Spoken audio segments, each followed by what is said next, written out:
Hello everybody, Weegee here, and welcome to another RWBY discussion video, where we will once again be talking about the upcoming show Icequeendom. So I've talked a lot about what I think this show is going to be about, most of these theories appearing to be unlikely at this point, which is a bit disappointing. Though as someone said on the RWBY Reddit page, the alternate timeline theories were more akin to fanfiction than a new series, which makes some sense. So today I'd like to talk about what is emerging as the most likely to happen theory, given the information we currently have, which is the dream/nightmare theory. I also want to talk about the fairy tale motif they're going with for this series, because as you know, fairy tales are a huge inspiration for both the characters and the lore of RWBY. Let's talk about what points to the dream theory making the most sense. First, we have the ending song for the show, which is called Awake. Now, usually the music for an anime wouldn't have any bearing on what the show's plot is about, but as we know, RWBY and Rooster Teeth treat its music a bit different, using it as an extension of the show itself. So the ending song could very well be pointing in the direction of someone trying to wake somebody up from a dream. I'd look at the lyrics, but at this time there are no official translations for it. Our next point is last week the Twitter account for the show released the titles for the first 3 episodes, in which the 3rd episode of the show is titled A Nightmare Comes. So that seems to back up the idea of Weiss being stuck in some sort of nightmare world. How she winds up in this nightmare world, well, we will get to that later. That's really all that points to the dream theory at this point. We don't really have a lot of information about it. So next, let's talk about the fairy tale that this whole theory seems to be a reference to, as well as what the show will probably use as its motif, which is Aliceinwonderland and its sequel, Alice Through the Looking Glass. Everybody probably knows the story of Wonderland. Alice falls down a rabbit hole and winds up in Wonderland, where time is weird. In Wonderland, she meets tons of wacky characters and comes into confrontation with the Queen of Hearts. Its sequel seems to be less known, so let's quickly summarize the story of Alice Through the Looking Glass. One day, while chasing her kittens, Alice notes the mirror on her fireplace and wonders what the world is like in the mirror's reflection. Her curiosity drives her to climb up on the fire mantle and press her hand on the mirror, only to find her hand going through it. She then proceeds to walk through said mirror and winds up in what appears to be Wonderland in the winter. In this world, everything is reversed, on top of being a giant game of chess. Alice winds up a pawn for the White Queen in her battles against the Red Queen. In her adventure, she meets a bunch of fairy tales come to life, such as Humpty Dumpty. At the end of her journey, it turns out her whole adventure was a dream. So how does this connect to the show? Well, first, let's look at the thematical similarities between the two shows. First, we have the mutual focus on dreams, with both of Alice's adventures being dreams, and then Icequeendom's music and episode titles have a similar focus on dreams. Second, we have the wintry atmosphere, as well as the cold, callous themes of Through the Looking Glass, with it being a commentary on the political sphere of Victorian age England.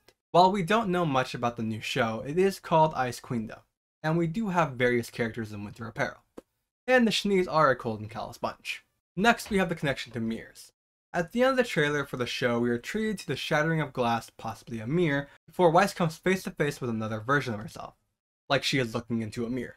So this Weiss is unlikely to be the Weiss we see in the promos, as she bears the same scar as Weiss, whereas Queen Weiss bears no scar. This is just to represent a mirror. Mirrors also have a connection to Weiss's fairy tale, with Weiss being an allusion to Snow White, who is seen through a mirror by the evil queen when she's looking for the fairest of them all. There's also Weiss's new symbol, which appears to be a broken mirrored Schnee symbol, further pushing this connection to mirrors. While we are talking about her new symbol, let's talk about how it connects to Alice's first adventure, Through Wonderland, which has a focus on time.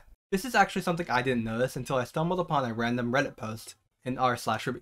If you look closely at Weiss's symbol, you notice that not only does it look like a mirror, but it also resembles the face of a clock. We have 12, 3, 6, and 9. There seems to be an emphasis on 12, 2, 4, 6, 8, and 10. Most of these mean nothing, but 6 is an interesting one, as in Wonderland, that is the Mad Hatter's tea time. And I don't know if this is relevant, but 2 o'clock is also the time shown on the White Rabbit's pocket watch in the Disney movie. Weiss also has some connection to watches and time, as when she uses her time dilation glyph, the glyph is represented by the face of a clock. It's a small connection, but it's there. Our final thematical similarity between the two is chess.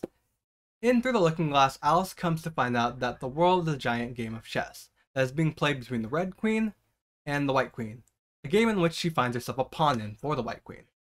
In the first volume of RWBY, chess pieces are how the teams are put together, with each duo choosing a piece, and throughout the first 3 volumes, chess pieces are used to reference both the enemy, as we see with the dance scene, as well as allies, as we see when Alicen gets a message from Crow.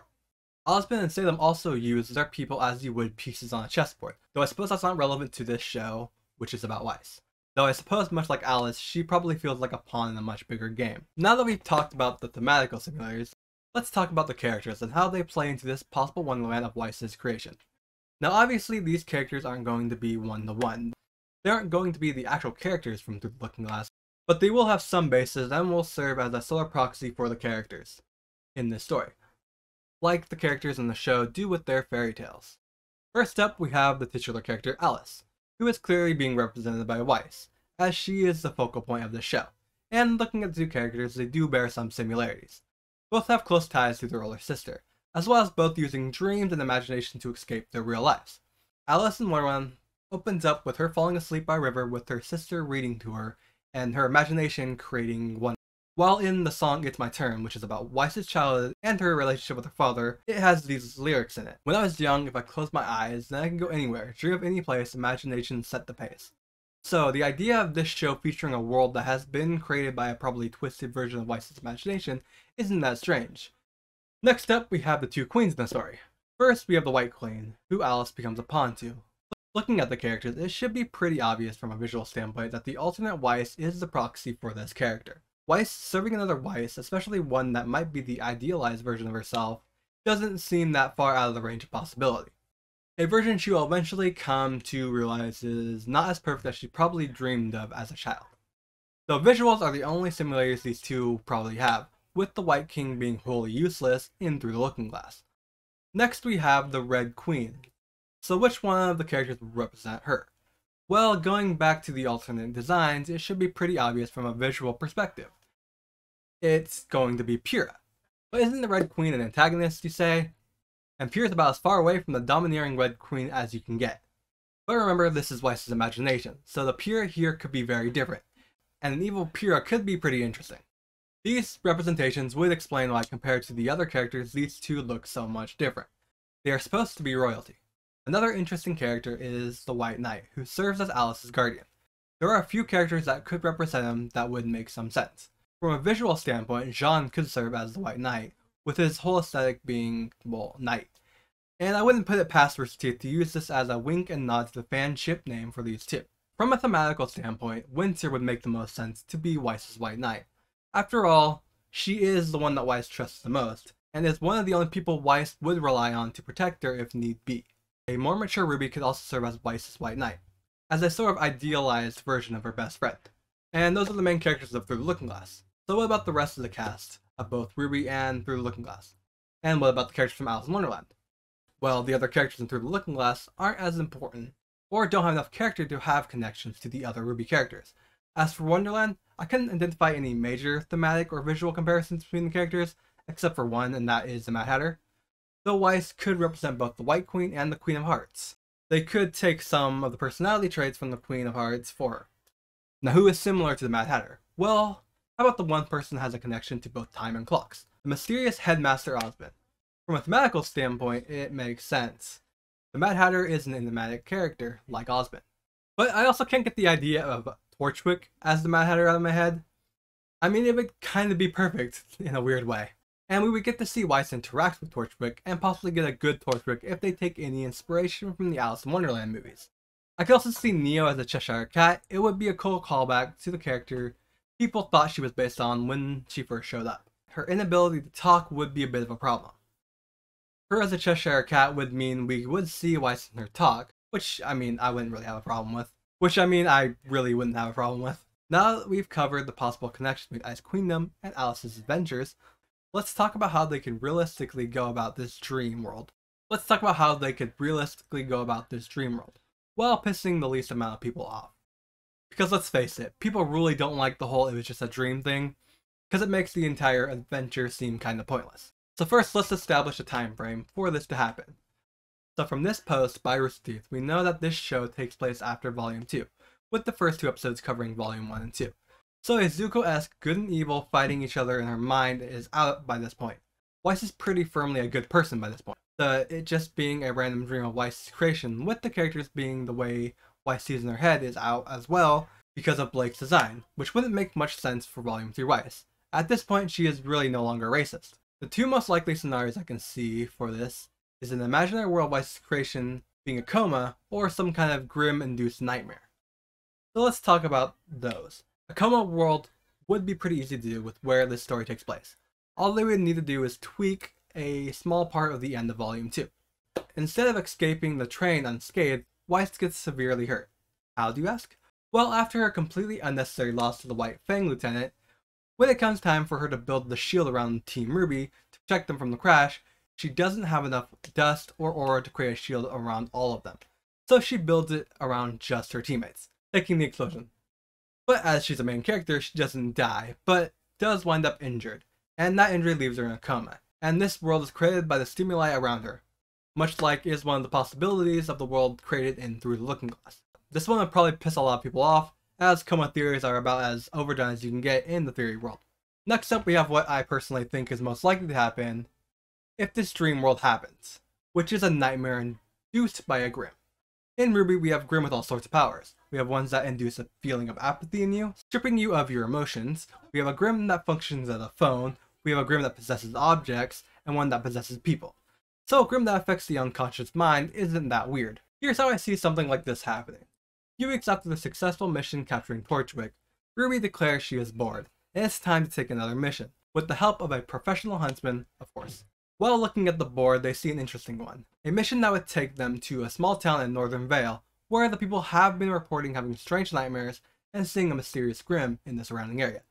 So with Glinda, because why not, Team RWBY heads out. When they arrive, they question the locals about the Grimm, and find that it is usually spotted in a cavern on the outskirts of town. So they investigate, and what they find is a strange Grimm that not even Glinda has seen before. She warns them to be on guard as they don't know what it is capable of.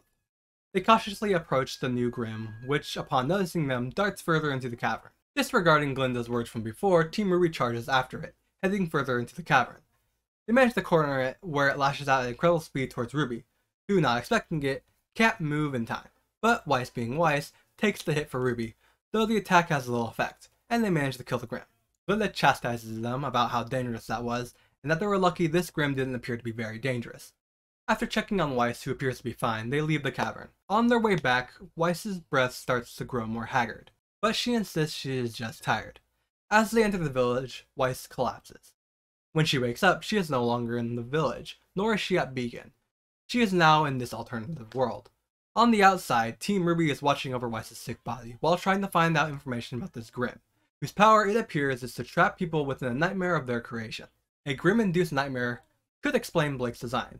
It's using something Weiss is insecure about, which is her ignorance, and creates this more animalistic Blake as a way of reminding her of the way she used to be. Bonus points to them if at the end of this, much like in Through the Looking Glass, they have you wondering which world is real, or if they are both real. And that's how I think this show is connected to Aliceinwonderland and Through the Looking Glass, as well as how I think they could feasibly pull off a dream world without angering too much people. People will still be angry because the fandom is always mad about something. If you like this video, give a like, comment, and subscribe. And sorry if this video is a bit more jumbled than my usual ones. I had to get this done in 3 days before the premiere, which is this weekend. I thought it was next week, so I thought I'd have a whole nother week to work on this. Once again, thanks for watching. Weegee out.